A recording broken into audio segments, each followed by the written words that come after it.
I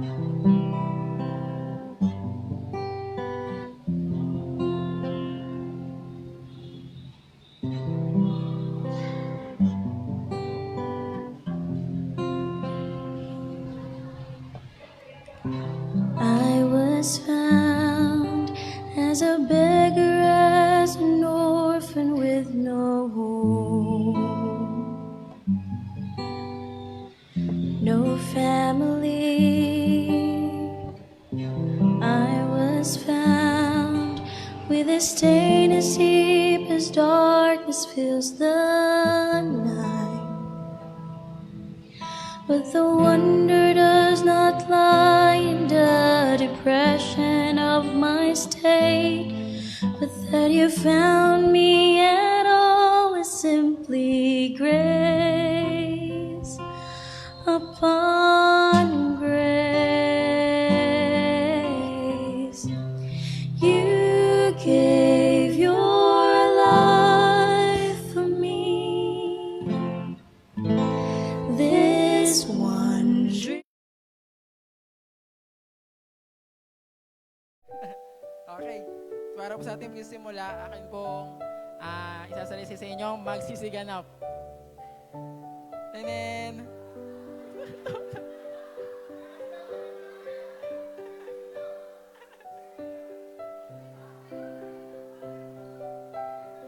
Tagal eh, magic yun eh. Straight na? Maliit, hindi ko makita. Naka-live na to? Naka-live na. Okay po, ito po ay biglaan lamang pero dahil tayo ay masigla, atin po ito tatanggapin. Shh! Kuya Josh, Kuya Jerome. Para po sa ating welcome remarks, ako po inyong lingkod, Leonardo Jr. Beltran. Then susunod po ito ng pagkasalaysay po ng AY Mission, Aim, Motto, and Pledge. Then praises and worship by, yun. Si Ate Maymay po, Marily Ibon Panchito.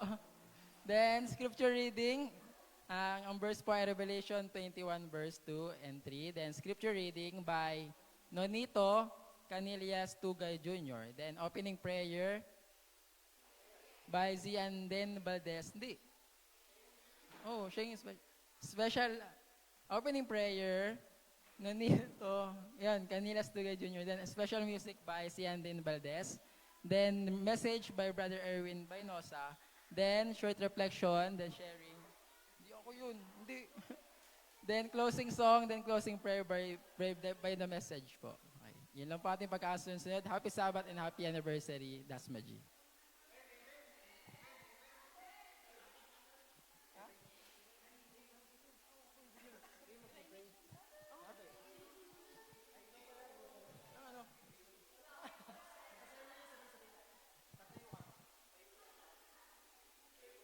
Tayo po tayong lahat, mga kapatid. Ha? Bakit?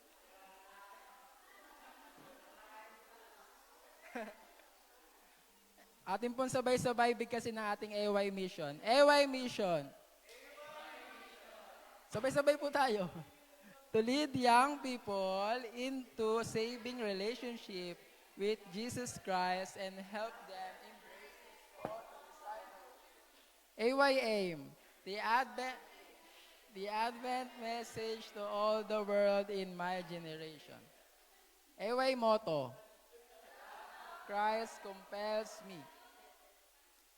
AY Pledge po, itas po natin ang ating kanang kamay at sabay-sabay bigkasin. AY Pledge. Loving the Lord Jesus, I promise to take an active part in the youth ministry of the church, doing what I can to help others and to finish the work of the gospel in all to the world.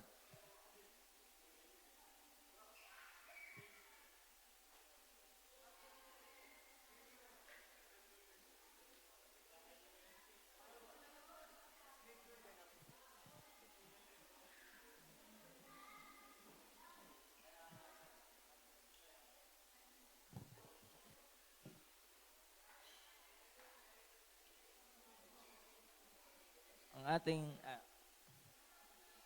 Atin pong buklatin ang ating mga Biblia, mga kapatid. Ang ating pong scripture reading ngayon ay matatagpuan sa Apocalypse 21, 2 hanggang 3. Sabi dito, "At nakita ko ang banal na lungsod, ang bagong Jerusalem, na bumaba mula sa langit buhat sa Diyos, na nakahanda na gaya ng isang babaeng ikakasal na nagagayakan para sa kanyang asawa." 3. "At nakita ko ang isang malakas na tinig mula sa trono na nagsabi, Masdan ninyo ang tabernakulo ng Diyos ay nasa mga tao. Siya ay naninirahan kasama nila at siya ay magiging bayan nila. Ang Diyos mismo ang nakakasama nila at siya ay magiging Diyos nila." Tayo po ay...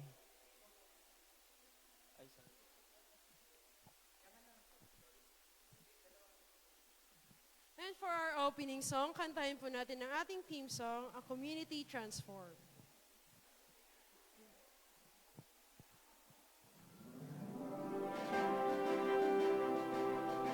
Let us all rise po.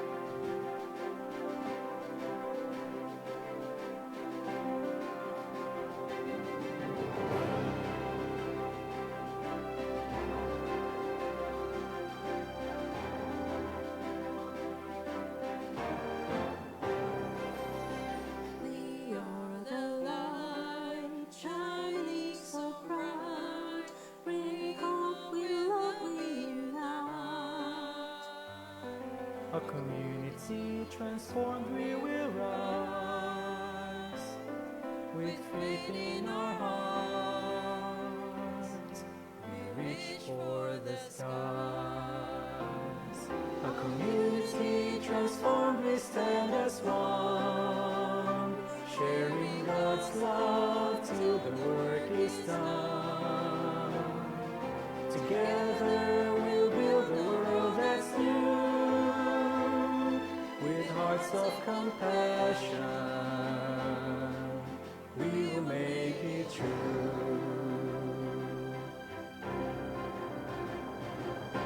Every hand that helps, every voice that sings, a promise of peace, the joy it brings. Every corner, a message will fly. A community changed, lifting up high. A community transformed, we stand as one, sharing God's love till the work is done. Together we'll build a world that's new, with hearts of compassion. We will make it true. We are the earth, the change we will see, the transformed world through you and me. A community transformed, we stand as one, sharing God's love till the work is done. Together we'll build a world that's new, with hearts of compassion. We'll make it true, with hearts of compassion. We will make it true. We'll make it true. Tayo po itikluhod, mga kapatid, at tayo po ay manalangin. Dakila, mapagpala at mabaging Ama, maraming salamat po sa isang buong araw muli, Panginoon, na itong Sabat, upang kami, Panginoon, ay makapagpuri sa iyo, O God, at kami ay makapagsamba. Narito kami muli, Panginoon, upang ganapin ang week of prayer. Lord, hinihiling po namin ang iyong banal na Espiritu ang siyang manguna sa amin. Iyong presensya po, nawa ay aming makamtan sa hapong ito. Kami po, Panginoon, ay makikinig ng mga mensahe At Lord, ikaw po nawa, Panginoon, ang kumilos sa bawat isa sa amin. Gayon pa man po, sa aming speaker ngayong hapon, si Brother Erwin Bainosa. Bigyan niyo po siya ng karunungan at kaunawaan upang sa ganun po ay maihatid niya po ang mga mensahe sa amin. Maraming salamat po sa pagdinig ng aming mga panalangin. Patawarin kami nawa sa aming mga pagkakamali at mga pagkukulang sa iyo. At aming mga nagawa, tuman po sa isip, sa salita at sa gawa. Ito po aking samot hiling sa matamis na pangalan ni Jesus. Amen.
Oh, to Jesus I surrender all. To Him I freely give. I will ever love and trust in His presence daily live. I surrender all. I surrender all to Thee, my blessed Savior. I surrender all to Jesus I surrender. Humbly at His feet I bow. Worldly pleasures all forsake and take me, Jesus, take me now. I surrender all. I surrender all to Thee, my blessed Savior. I surrender all to Jesus I surrender. Make me Savior wholly Thine. Let me feel the Holy Spirit, truly know that Thou art mine. I surrender all. I surrender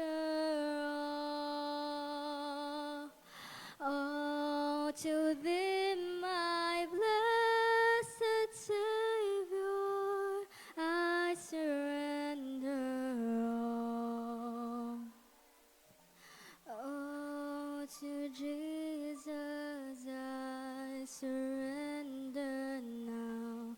I feel the sacred flame.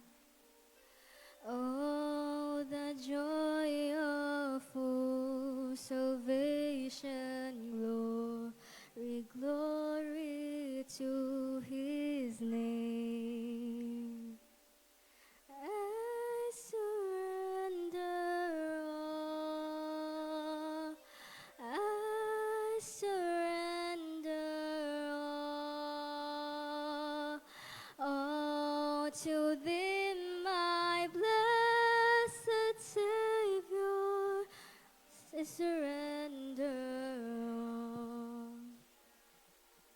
I surrender all. I surrender all to Thee, my blessed Savior. I surrender all to Thee, my blessed Savior. I surrender all.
Alright, so isang mapagpalang hapon po sa lahat.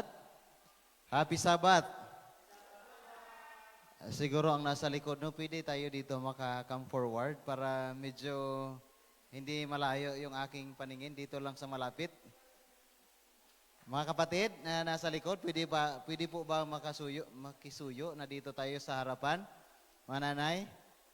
Kung pwede lang naman, pero kung hindi pwede, okay lang din sa akin. Alright. So sige, tuloy tayo dito, no? At nandito na tayo sa, ito yung pinakahuli, no? Sir? Pinakahuli. Alright. So, ang ating key-text na binasa kanina is Revelation chapter 21, verse 1 to 3. At patungkol po doon sa New Jerusalem na bumaba mula sa langit na inihanda para sa kanyang mapapangasawa. So, when I review or read this verse, I really amazed in recall to this verse, mga kapatid, na wow, napakaganda. And tiningnan ko po yung history, mga kapatid, during the time, sir, pag ang isang babae pala na ikakasal sa lalaki, talagang tinatago ito ng 6 hanggang 8 buwan. At hindi po nakalabas, hindi pinapalabas sa bahay. At ang kanilang ang pinapaligo nito is pure milk talaga. Wow! Kaya yung lalaki naman, sino ba naman hindi excited na ilang buwan, hindi mo nakita, hindi mo man lang nasilip, di ba? Hindi mo man lang narinig. During that time, wala pa yung cellphone na pwede mong i-video call, kamusta ka dyan, di ba? Hindi mo marinig ang kanyang boses. Kaya yung lalaki naman ay siyempre excited, kamusta na kaya? Sobrang ganda na kaya nito ng asawa ko. Napakabago na kaya ito. Excited na excited. Di ba? So, ang tanong ngayon dito sa atin, mga kapatid, what will heaven be like? At doon po, sinagot na ay para siyang isang babae na ikakasal sa lalaki. So ibig sabihin sa hapong ito, nawa po ay excited tayo no na makikita yon. At dito po ating makikita ano po yung katangian ng Holy City at sino lang po yung makakapasok doon. Are you there?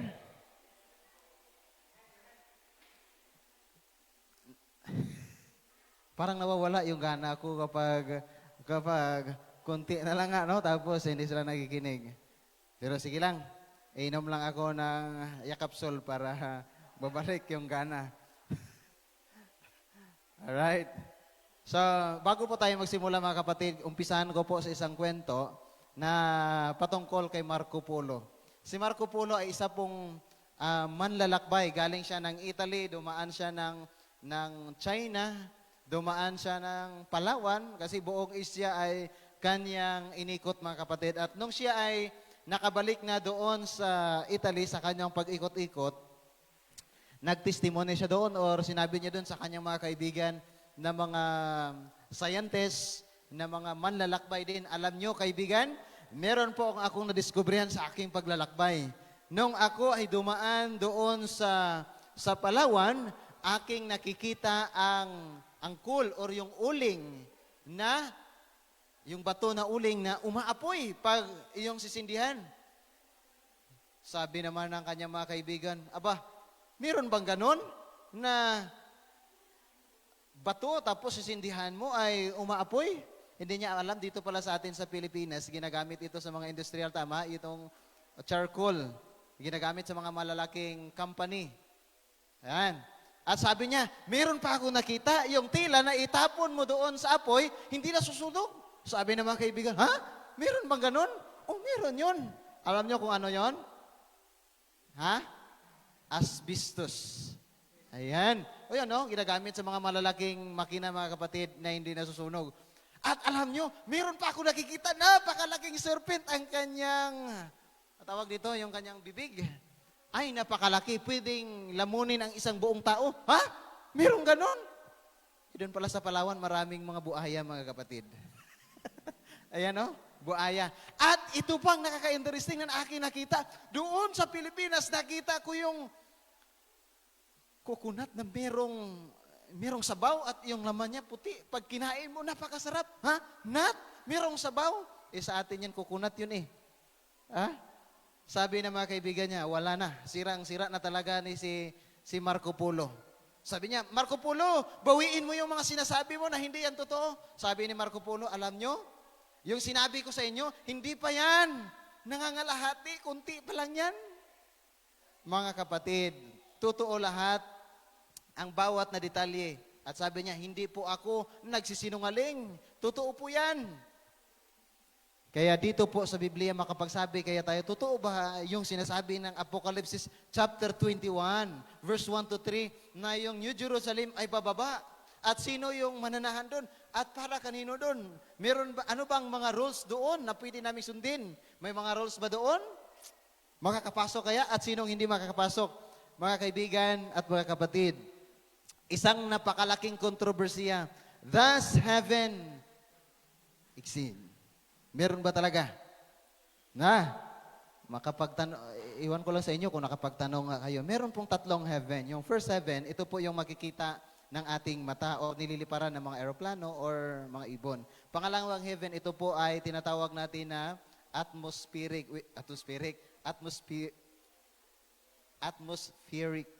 na which is nang doon yung mga bituin, mga planets, sabi ni ma'am.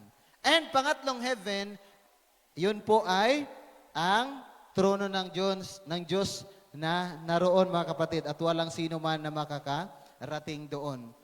Kung tatanungin ko po kayo, kung ipalagay natin mga kapatid na merong isang lugar na napakalinis, napakabango, napakatahimik at napakaganda.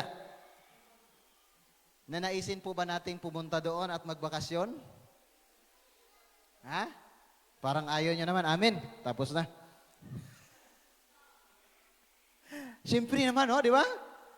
Pupunta talaga ako doon. Pag sinasabi lang nila yung Boracay, napakaganda, white sand, maraming mga dayuhan na pumupunta doon. How much more heaven mga kapatid. At ito po ay inihanda ng Panginoon. At sabi pa ni Apostol Pablo sa 1 Corinthians chapter 2, verse 9, datapwat, gaya ng nasusulat, ang mga bagay na hindi nakikita ng mata at hindi naririnig ng ating tenga, na hindi pumasok sa puso ng tao anumang mga bagay na inihanda ng Diyos sa kanila na nagsisilbi sa Kanya. Yung mga naririnig natin mga kapatid, nababasa natin, ina-explain doon, mas higit pa doon ang inihanda ng Panginoon para sa atin. At sabi sa Hebrews chapter 11 verse 10, sapagkat inasahan niya, sino ito? Ni Abraham, ang bayan. May mga kinasaligan na ang nagtayo nito ay walang iba, kundi ang ating Panginoong Hesus. So kung yung ating ditong mansion, yung ating city dito, ginawa ni Bong Revilla, sino man yan ng mga senador, mga kapatid, napakamahal, entrance pa lang, di ba? Doon sa langit, libre talaga mga kapatid. Tatanggapin mo lang yung passport, tatanggapin mo lang yung ino-offer ng Panginoon, inaalok ng Panginoon, wala ka nang babayaran, inihanda ng Panginoon, di ba? Napakaganda. Pero alam nyo, lahat po ay gagawin talaga ni Satanas para hindi tayo doon makapasok. Why we are here on this church every Sabbath? Bakit tayo naglilingkod sa ibang mga tao? Bakit tayo pumupunta dito? Bakit tayo nagsusamba? What is our goal? What? Oh, to share the love of God. What is the purpose? Why to share the love of God? Ano yung pinaka-aim natin? Mga kabataan? Ha? Heaven? Harvest? Any more? To harvest lang, no? Tapos pagkatapos mo na harvest, ano yan? Itapon? Papakainin mo, papasukin. Ano talaga? Bakit natin yun ina-harvest? Bakit natin inaalagaan pagdating sa church? Ha? What? Yun. Makapunta sa langit. Bakit tayo nandito? Isa lang yung goal natin, makapunta sa langit. To serve the Lord. Kung ano yung ginagawa natin sa iba, ginagawa din natin sa ating Panginoon. Ang bahay ng aking Ama ay may maraming tahanan. Maraming tahanan. Dito po, kung ating bubuksan mga kapatid, buksan nyo po.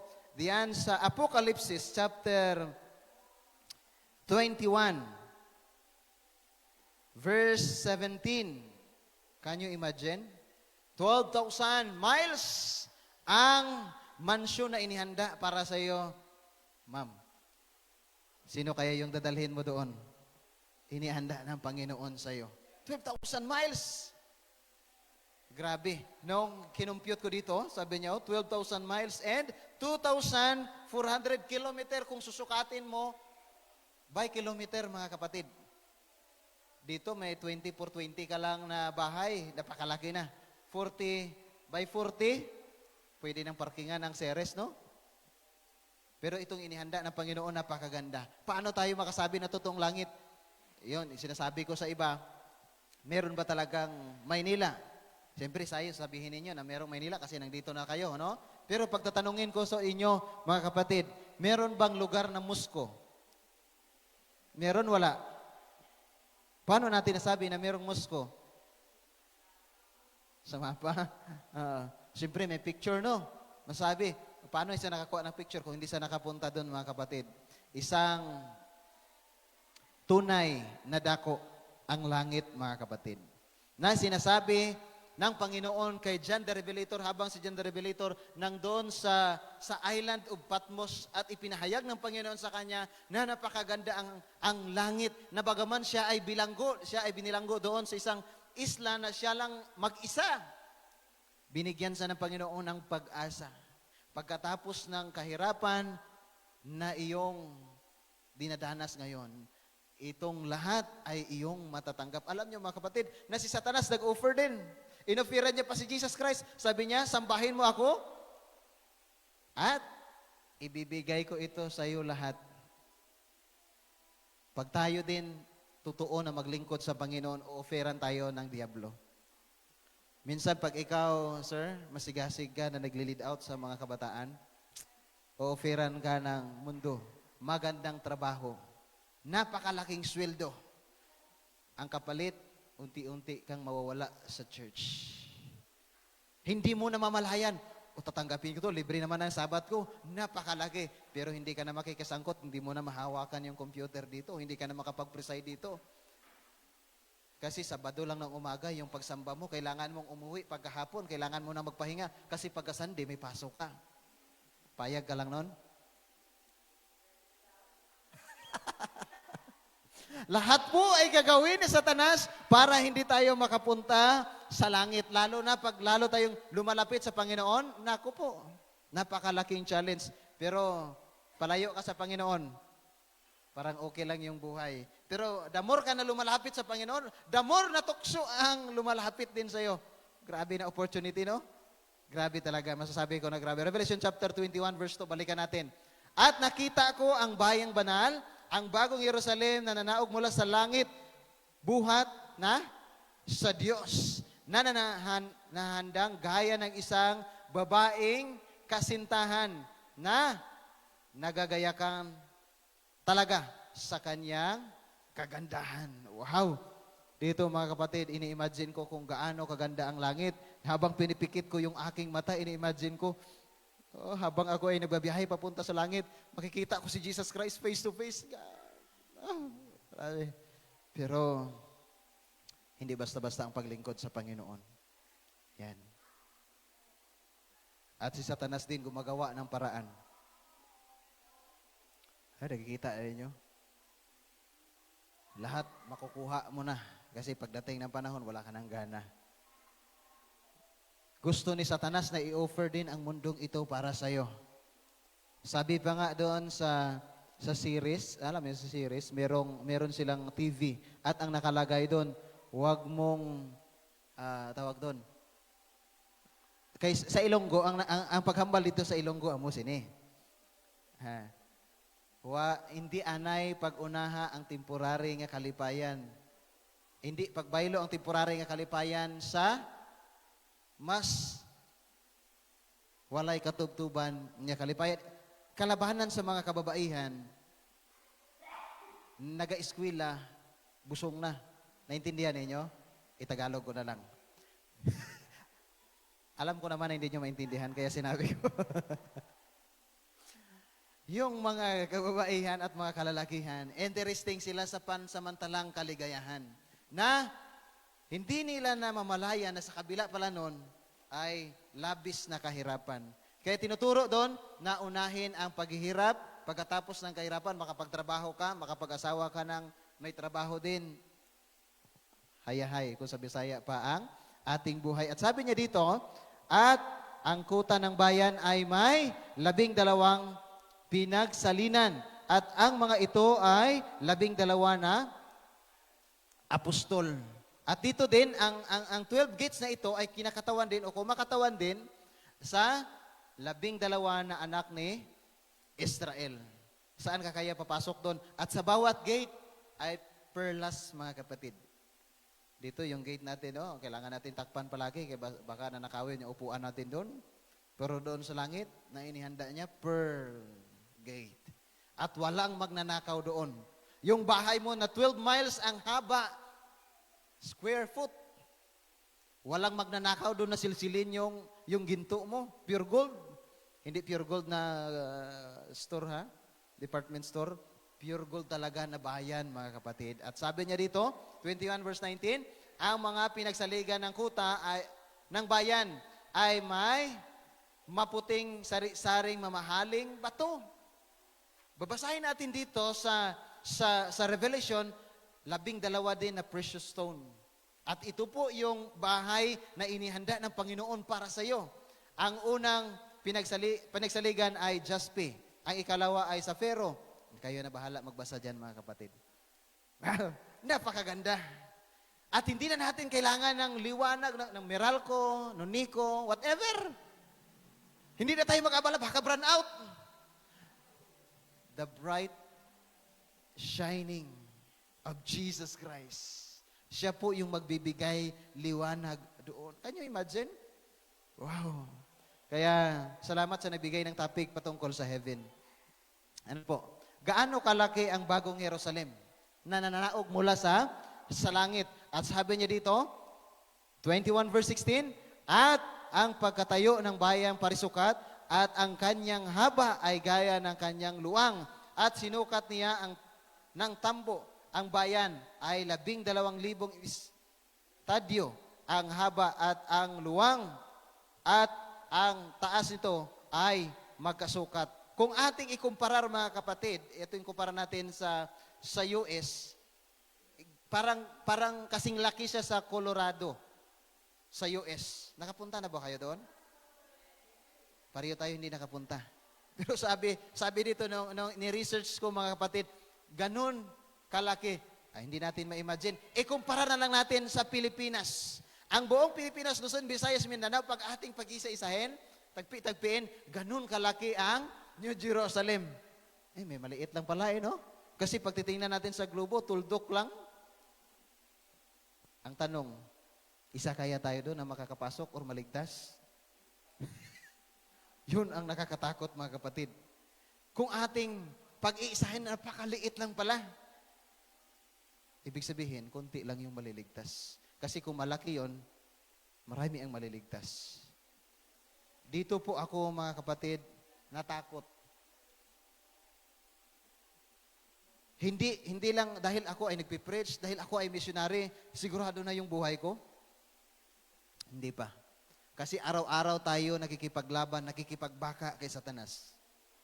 At araw-araw natin kailangan ng Panginoon, araw-araw natin na isuko sa Panginoon yung ating buhay. Verse 21, gintong lansangan at mga pintuang perlas and one day soon when we go there in heaven.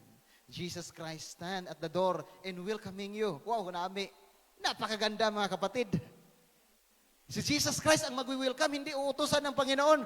So, utusan niya yung angel niya o sino man dyan ng mga patriarchs and prophet na i-welcome mo doon si Erwin, i-welcome mo yung mga taga-Dasmaji.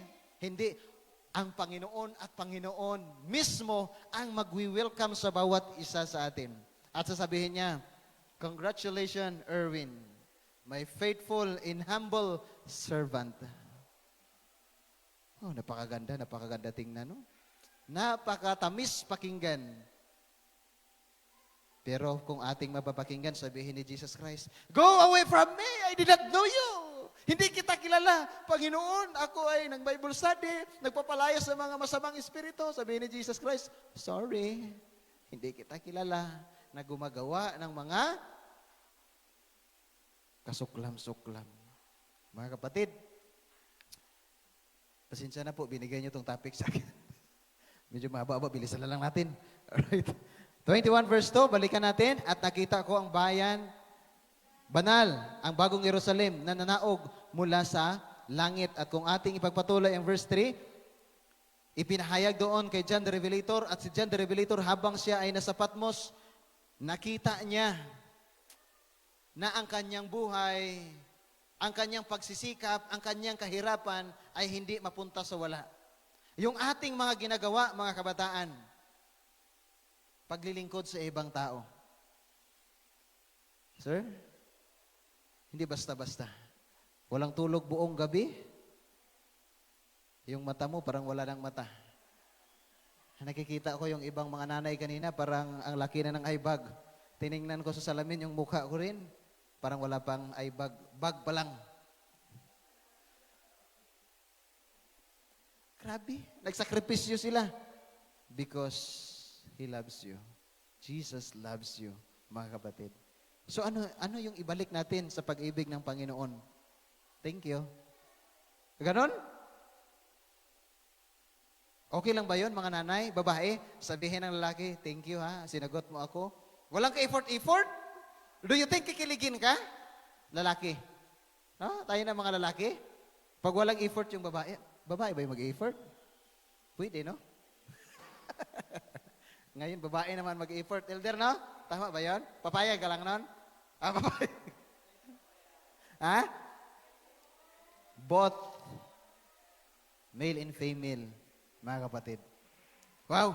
Sabi niya, Matthew 5, verse 5, mapalad ang maamo sapagkat mamanahin nila ang lupa. Ano itong lupa na mamanahin natin? Sabi, wawasakin ang lupang ito, lilinisan sa apoy. Bakit mamanahin pa natin ito? Ito mga kapatid, ang old earth ay babaguhin ng Panginoon sa apoy, sterilize niya. At ang lahat ng mga masasamang tao, lilipulin sa apoy. At pagkatapos na malipol na, gagawa ang Panginoon ng bagong langit at bagong lupa. Yon ang kanyang binigay sa atin na promise, Matthew 5 verse 5, na mamanahin ng mga banal. Mamanahin ng mga taong nagsikap talaga, nagtiyaga sa paglingkod sa Panginoon. Nagiging, kumbaga, ang kanilang paglilingkod ay continuous. Bagaman minsan ay natumba, bumabangon. Wow. Di ba napakaganda? 2 Peter chapter 3 verse 13. Ngunit ayon sa kanyang pangako ay naghihintay tayo ng bagong langit at bagong lupa na natahan sa katuwiran. Bakit mga kapatid, lilinisan niya ito? Kasi kung ating titingnan pala, yung ating globo or yung ating planet ay napaligiran ng mga dumi doon sa langit. Napakaraming mga satellite. Magtanong ka, sino yung mga nagbabantay doon? Grabe, high-tech na no, wala nang mga tao doon. Computer na lang. Paano yan? Yun po, lilinisan ng Panginoon. Lilinisin niya po yan, gagawa po siya ng bagong langit at bagong lupa. At doon po, mga kapatid, hindi na natin mararanasan ang sobrang init. Wow, nakakabaganda. Balikan na natin, i-recall ko lang po sa inyo yung mga event bago tayo pupunta doon sa langit. Sabi niya dito, pag babalik ni Jesus Christ, mga banal na mga patay ay bubuhayin, banal na mga buhay ay babaguhin sa isang kisap mata, banal ay lulutang papunta sa langit. Ang mga patay na binuhay at mga buhay na mga banal, sama-sama silang sasalubong sa Panginoon sa alapaap. At sabi niya dito, pagkatapos niyan, ang mga makasalanan na patay ay patay sila, and ang mga makasalanang buhay ay papatayin sa pagdating ng Panginoon. Sa loob ng 1,000 taon, sabi niya, ang banal ay nasa langit at sila ay magbabakasyon doon. Bakasyon, 1,000 taon. Bakasyon tayo sa, sino nakabakasyon ng Amerika? Ng ibang bansa? Hi. Ilang linggo ka nakabakasyon sa ibang bansa? 4 na araw? Ano yung feelings? Masaya? Hindi ka pa nakapunta doon, ano yung pakiramdam? Excited? Pagkatapos na nakapunta na doon, gusto pang bumalik, hindi na? Ayaw na. Pero dito mga kapatid, sa bagong langit at bagong lupa na inihanda ng Panginoon, wow! 1,000 taon na pagbabakasyon mo doon, hindi mo na kailangan wants or needs. Needs or wants. Hindi mo na kailangan yung pera mo doon. Wow! Lahat ng doon na, ready na. At hindi ka problema, ano yung sasakyan ko doon? Saan ako matutulog? Magkano yung bill namin sa hotel or sa bahay? Lahat ready mga kapatid. Di ba? Ang lupa ay ilang or libingan na mga masasama. Sa millennium or 1,000 years, unang pagkabuhay na magbuli, pagkatapos sa 1,000 taon, yung sinabi ni Pastor Art kanina, sabi niya, pangalawang pagkabuhay na magmuli. Yung mga masasama ay bubuhayin, pero anong mangyari sa kanila? Sila ay susunugin habang bababa ang New Jerusalem, yung binasa natin chapter 21, aagawin ng mga masasama ang New Jerusalem. Pagkatapos na kanilang aagawin, ang apoy mula sa langit ay mahuhulog at sila susunugin. Yun po ang pangalawang kamatayan. Ano ang mangyayari sa ating mundo? Saan tayo pupunta? Kung isa tayo doon. Minsan hindi natin binibigyan ng halaga. Mga kabataan, young people, old people, hindi pa huli ang lahat. Lalo na yung mga young people, tayo po yung front line sa tukso.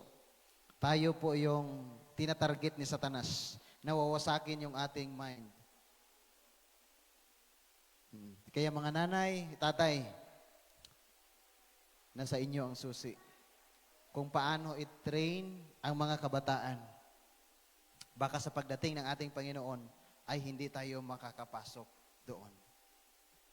At pagkatapos noon, na pagbakasyon natin, bababa ang New Jerusalem. Pagkatapos bababa, aagawin ng mga masasama, mahuhulog yung apoy mula sa langit. At pagkatapos doon na matupok na lahat, magiging abo na ang lahat ng mga masasama.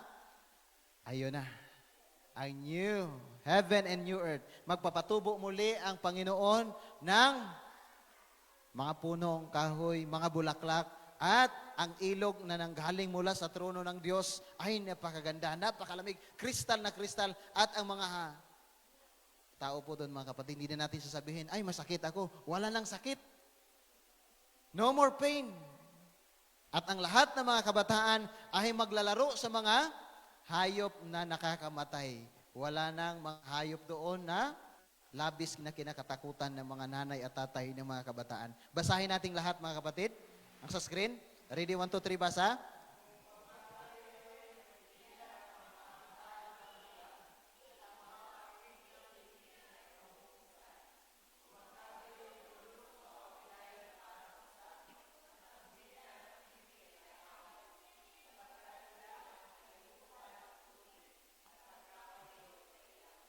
Ito na yung panahon, tatanggalin nyo na yung mga eyeglasses. Eyeglasses ba yun? Ha?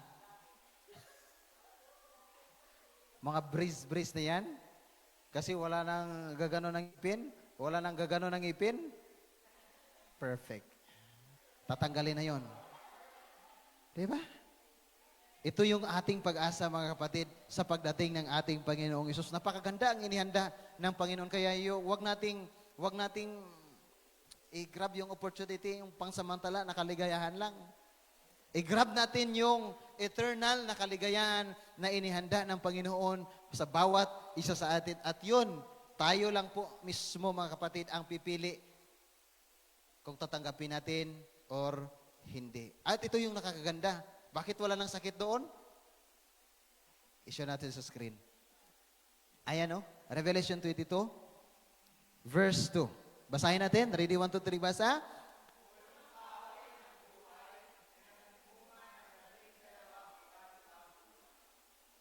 Boy, siguro, kaya pala tayo nagpa-practice ng vegetarian, no? Wala nang manok na ihawin doon. Grabe, ang puno ng kahoy, oh. Abangan mo na lang kung ano ang pagkabukas, sunod araw, ano na naman na prutas ang lalabas kakainin mo. Maraming mga tao nagtatanong, may CR doon. Anong meaning ng CR? Comfort room. Do you think comfort ka doon sa langit? Yes! Yun. Pag nagtanong sila kung may CR, meron! Meron. Comfort tayo doon sa langit, mga kapatid. Kasama natin ang ating Panginoong Isus. At Isaiah chapter 60, verse 18. Karahasan ay hindi na marinig sa inyong lupain, ni ang kawakasan o ang kagibaan sa loob ng inyong mga hangganan, kundi tatawagin mo ang inyong mga kuta na kaligtasan at ang inyong mga pintuan, bayan na kapurihan. Hindi na tayo matatakot maglakad, mga kapatid. Baka hold upin tayo, snatch tayo, rape. Okay lang yung mga bakla rape, no? Papayag sila. Pero yung mga babae, ayaw nila. Wala na dun ng mga karumal-dumal, mga karahasan na mangyayari. Ito yung napakaganda. Wala nang bagyo na makakarating doon. Hindi na tayo matatakot na baka yung bubong natin ay ilipad. Wow. Amen? Amen lang kayo pero hindi kayo nakikinig. Sa ating mga live viewers, good afternoon. Tuloy natin, basahin. Pwede nating basahin? 1, 2, 3, basa.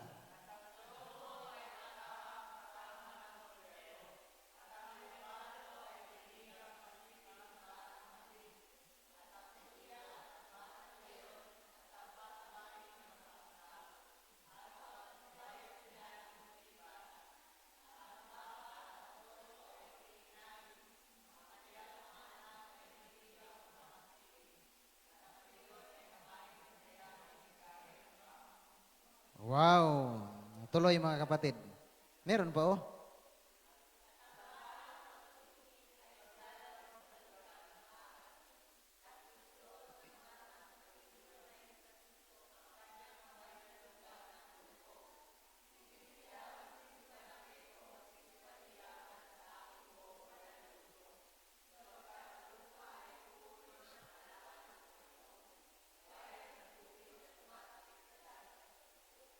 Wow.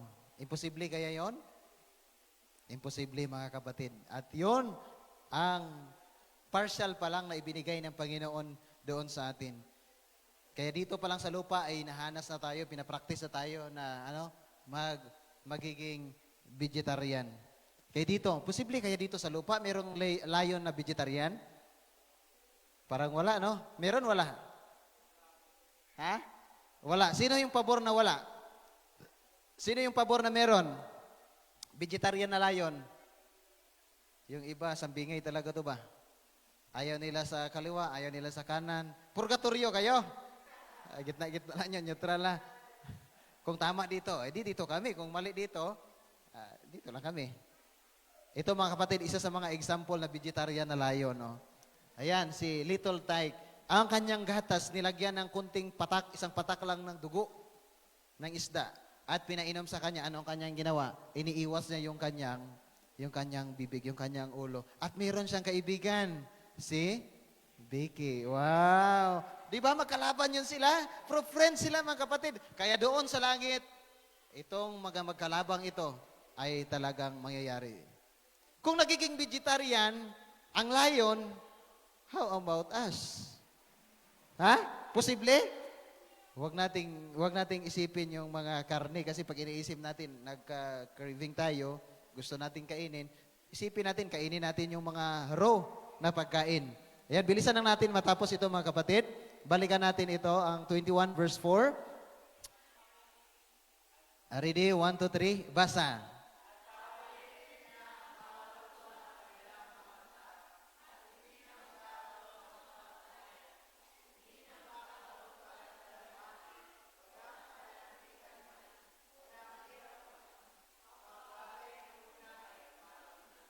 Wow. So, ibig sabihin, wala ditong chubby, wala ditong payat.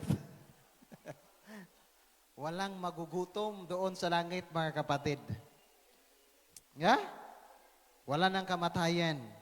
Wala nang kasakit. Ito na po yung sinasabi, no more night, no more pain, no more tears. Wala nang break up, wala nang brokenness. Wow. Di ba? Baka tatanungin nyo, may pag-aasawa ba doon?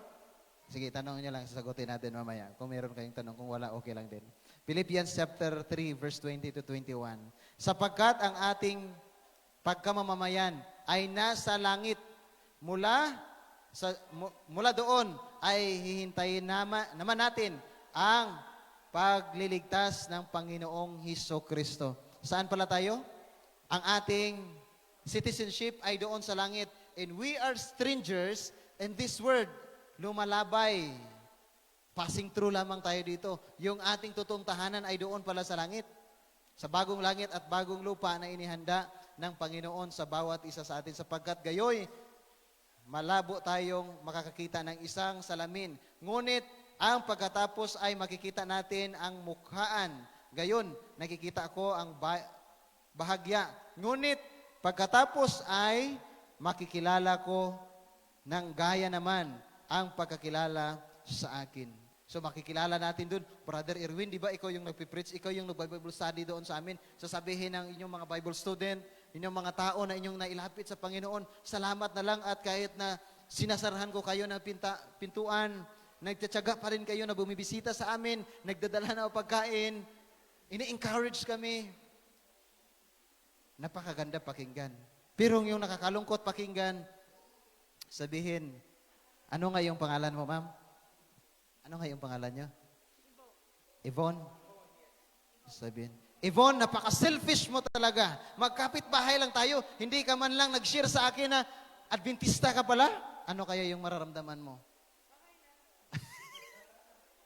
Okay lang. Oo. Sabi ni Ellen G. White, a true Christian submitting ourselves to God. You cannot true Christian and yet you are not putting forth effort. Do you get it? Putting forth effort to win soul. Ibig sabihin, when we say effort, kailangan pala nating para mangliligaw, no? Kailangan pala mag-effort, mga kapatid. So sayang lang, no? Parang wala na kayo gana makinig, tapusin ko na lang ito. Patapos naman talaga. Kaya, dito mga kapatid,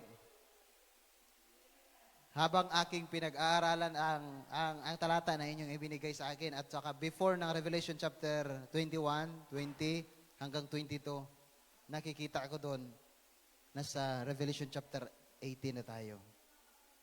Chapter 18, 19, 20, 21, 22. 4 na chapter na lang ng aklat na ito. Ibig sabihin, napakalapit na natin mga kapatid. At habang hindi ko man madetalye sa inyo kasi hapon na, baka nainis na kayo, dami nyo nang napakinggan na salita ng Panginoon. Sa loob ng 6 na araw, mga ate, biyahe tayo papunta sa Heavenly Sanctuary. Babiyahe tayo sa loob ng 6 na araw.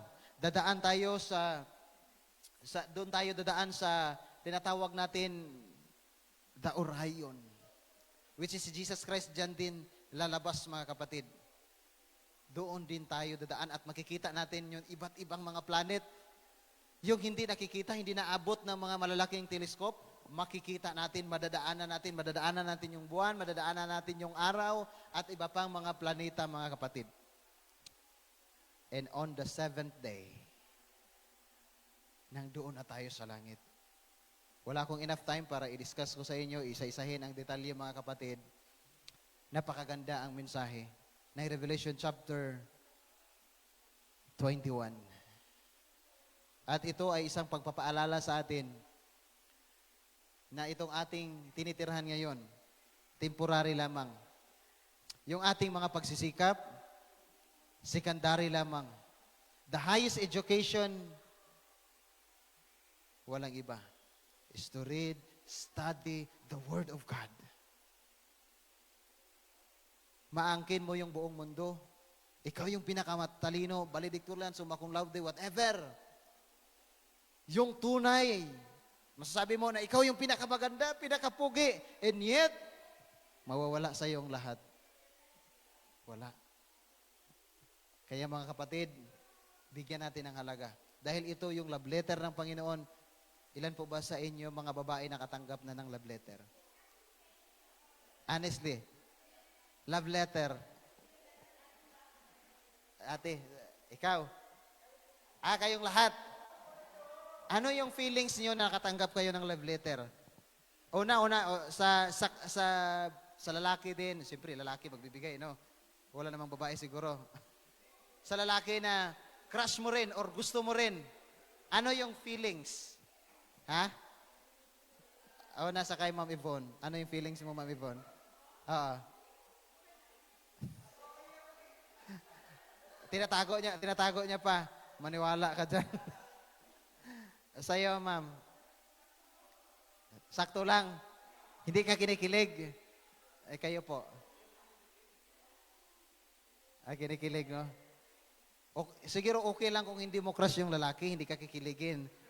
Pero pag crush mo talaga, sabihin mo talaga, maniwala ka dyan. Nabasa mo na, basahin mo ulit. Pagkagabi, basahin mo ulit. Pagkabukas, basahin mo ulit. Tama, mali?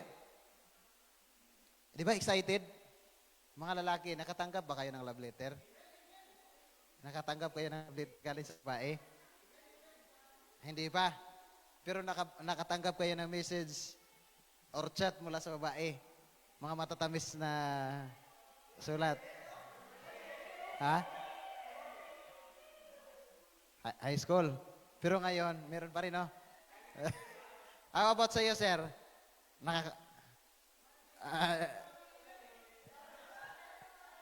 Sa tatay. Nung ikaw ay binata pa, no? Nakatanggap ka ba ng love letter? Wala. Crush lang. Nakatanggap ka ng text na mga matatamis sa salita galing sa babae na crush mo? Wala din. Wala cellphone, no? So, sige, dito tayo sa mga nanay. Mga nanay, nung kayo ay dalaga pa, nakatanggap ba kayo ng love letter mula sa lalaki? Ano? Marami. Grabe, no? Ano yung pakiram?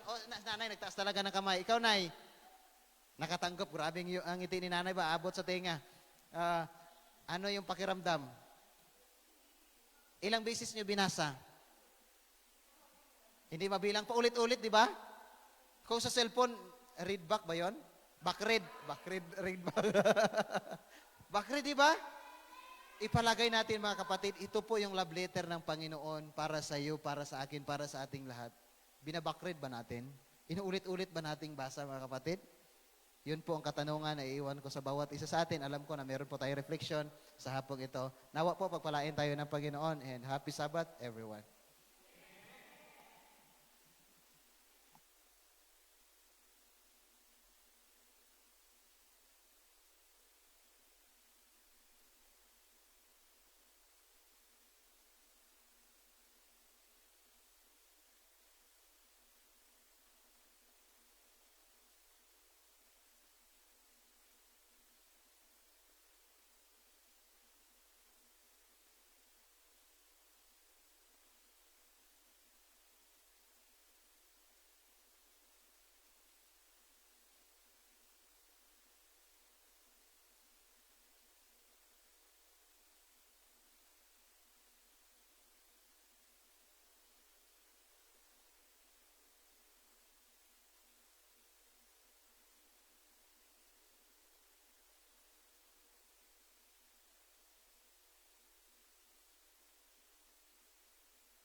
Hello, ayan po.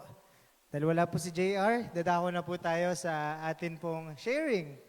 Saglit na sharing lang po at sagutin po natin yung mga katanungan. Napakaganda po ng ating topic for today. At napakaganda rin naman ng iniwang tanong sa atin, no?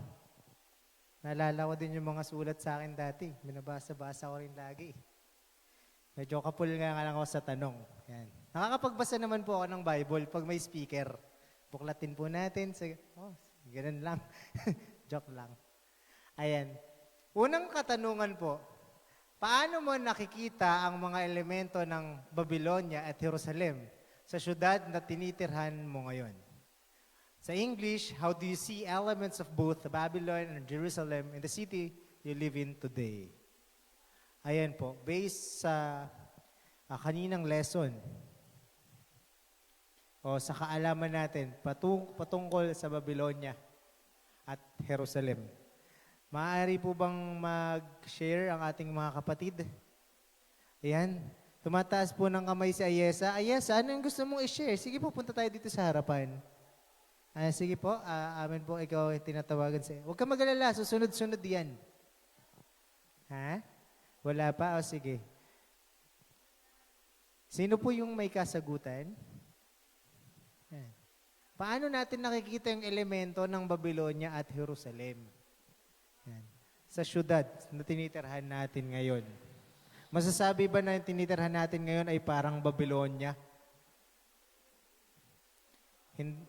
Siyempre, may mga pagkakataong ang Babylonia, kilala naman natin yan na hindi naniniwala sa Diyos. Ayan ay yung may, si Elijah pa nga, di ba, dyan nakipaglaban sa altar. Di ba? Sa Babylon. Jerusalem, alam naman natin kung anong elemento ng Jerusalem. Ayan. Sige po, meron, JL, sa tingin mo, ano yung... Sige, mamaya daw si JL. Baka po may sagot po kayo. Punta na tayo sa next question. Babalikan po natin yan kasi minsan related sila. Mamili po tayo ng mga masasagot po natin. Sa anong mga paraan maaaring makibahagi ang mga Kristiyano sa mga syudad upang ipakita ang kapayapaan at katarungan ng Diyos? In what ways can Christian engage with cities to reflect God's shalom and justice? Yan, magandang tanong. Sa paanong paraan tayo makikibahagi para ipakita ang kapayapaan na tayo mismo ay may dalang kapayapaan? Ayan.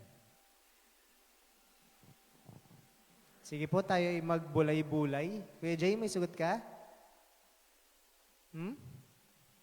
Ano po ba yung sa tingin natin na sino yung mga taong talagang ano dito, parang prone sa mga gantong experience, mga missionaries natin. Minsan pumupunta sila sa mga lugar na kung saan nakakatakot, no? Yung hindi ka welcome. Ayun, sa ganong context, ano po yung inyong masasabi? Paano nakakapagdala ng kapayapaan at katarungan ang isang Kristiyano sa mga ganong lugar?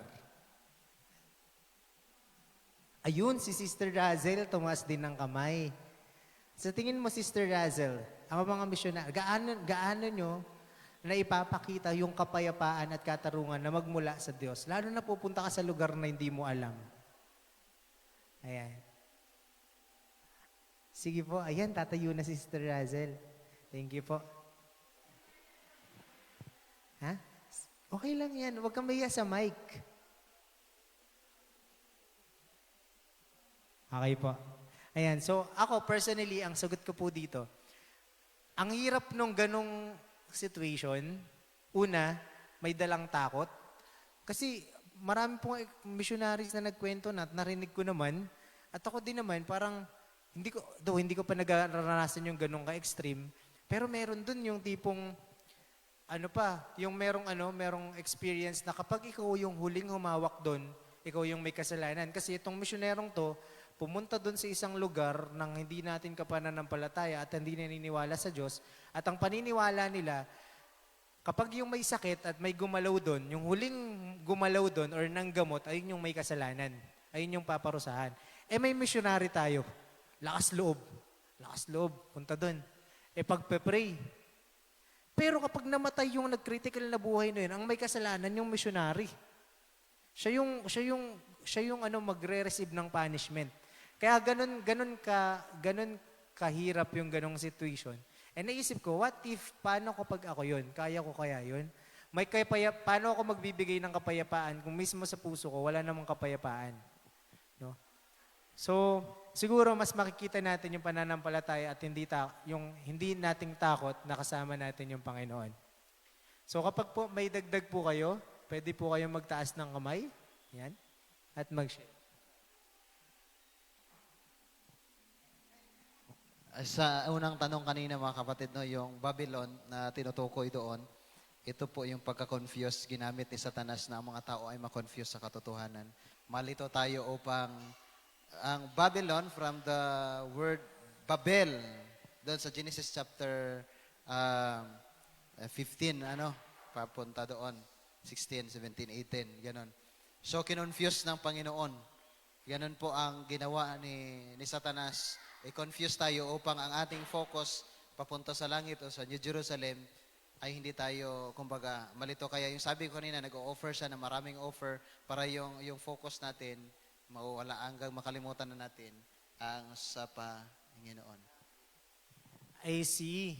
So, paano natin may i-apply yung ganong context sa tinitirhan natin or syudad na tinitirhan natin ngayon? May pagkakataon ba na mismong tayo ay nako-confuse sa aaral natin? Minsan di natin alam na kasalanan pala yun. O minsan nagiging tama na pala yung mali. Meron ba tayong ma-experience or ma-share about it sa ganong kalagayan? Nako-confuse tayo sa tama or minsan nadadaya tayo ng mali. Ayan. Sigurado sa kabataan ngayon, napakarami. And sa church natin, napakaraming gantong issue. Ayan. Hindi, may sasagot pa si Ine. Sa pangatlo ka sasagot. Ano po yung pangatlong tanong? Paano hinahamon ang konsepto ng kaligtasan bilang parehong personal at pangkomunidad ang iyong pangunawa sa pananampalataya at pakikisama ng iglesia? Sige po, tawagin ko na si Sister Ina.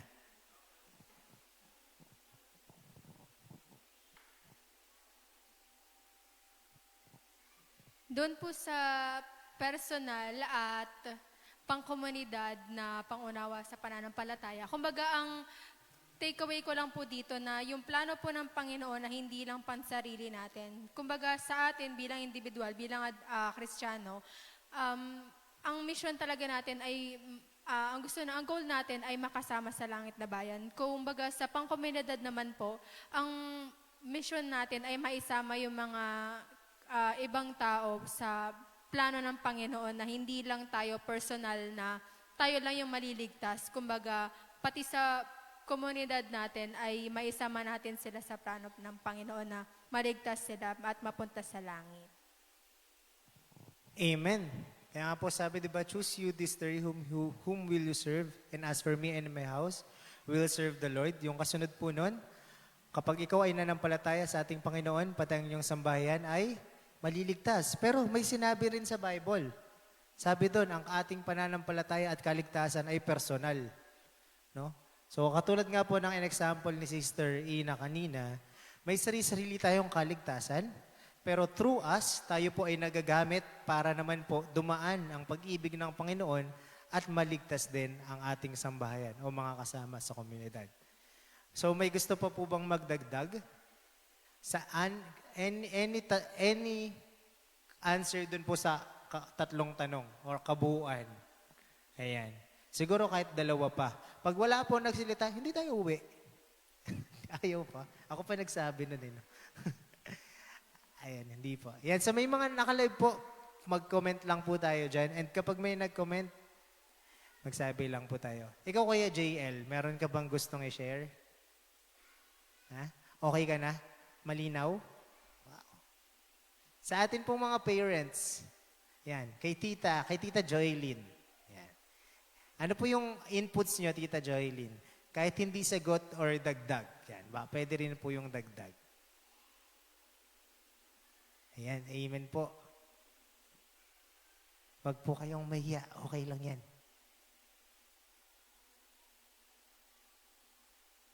Wala pong maisip. Mga puyat kasi tayo. Ayan, sige po. Bibigyan ko na po ng pagkakataon si Sister Chiki. Ayan. Wala ka rin masagot? Uy, ang ganda ng tanong. Sure? Ayan, sige po, dahil dyan, gusto ko lang pong i-summarize or dagdagan yung unang katanungan, paano ko nagagamit yung Jerusalem, yung concept ng elemento ng Babylonia at Jerusalem. Minsan po, marami talagang confusing na aral na lumalabas ngayon, especially in terms of salvation. Minsan nga, napapasok tayo nung libro na kulay puti, di ba?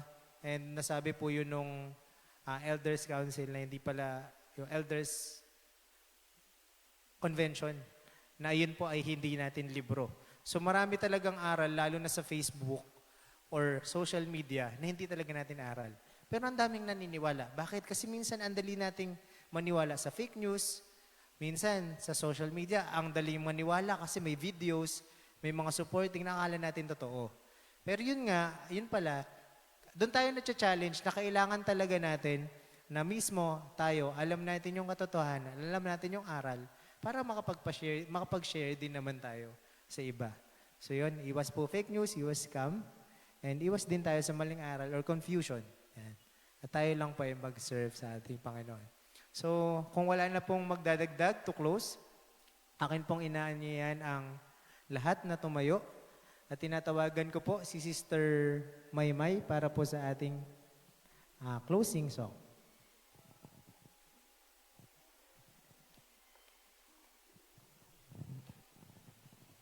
Para sa ating closing song, kantahin po natin ang ating theme song na Community Transform.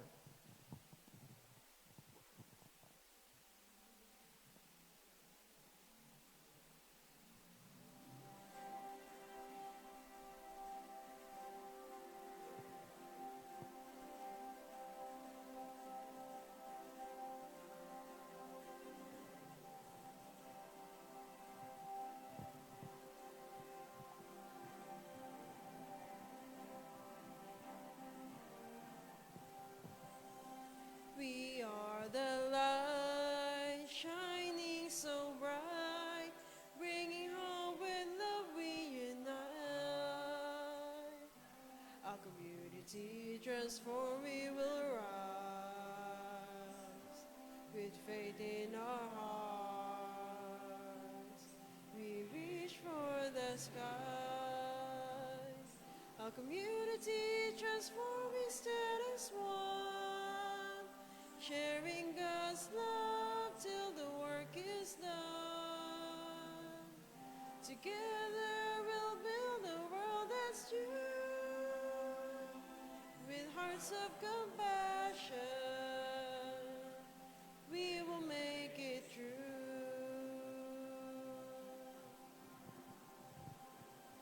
Every hand that helps, every voice that sings, a promise of peace, the joy it brings. Every corner our message will fly, a community change, looking up high, a community transforming status one, sharing God's love till the work is done. Together we'll build a world that's true, with hearts of compassion, we will make it true. We are the youth, the change we will see, transform the world through you and me.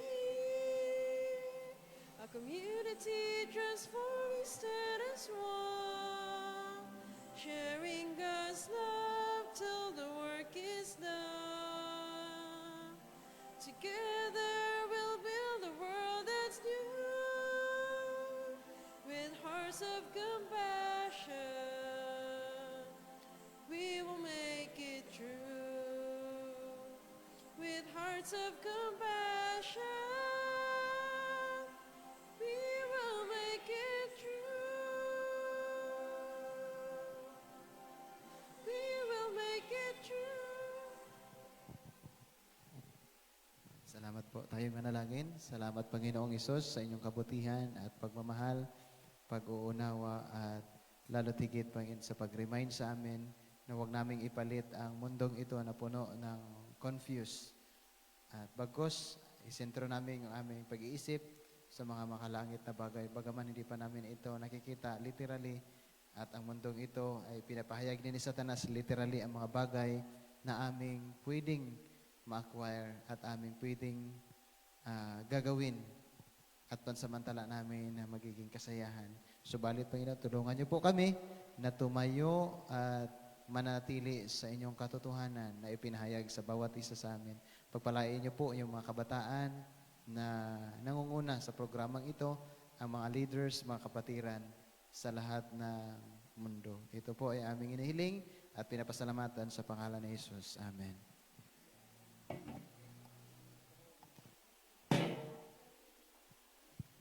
Muli, maraming salamat po in behalf of Dasmaji Adventist Youth Ministries Department. Maraming salamat po sa inyong pakikiisa. Maraming salamat po sa inyong pagsama sa isang linggong gabi-gabing prayer natin. We call prayer. Tama? Yan. Isang linggong dalangin. Yan. Salamat po sa inyong pakikinig, online man or physical. Maraming salamat po sa lahat ng participation, especially ng mga participants and mga speakers. Maraming salamat po sa aming parents, sa aming mga magulang at church board. Salamat po sa pag-suporta sa ating Global Youth Day. Yun po, maraming salamat po. And sa mga nasa live po, kita-kits po tayo sa mga susunod na Sabado.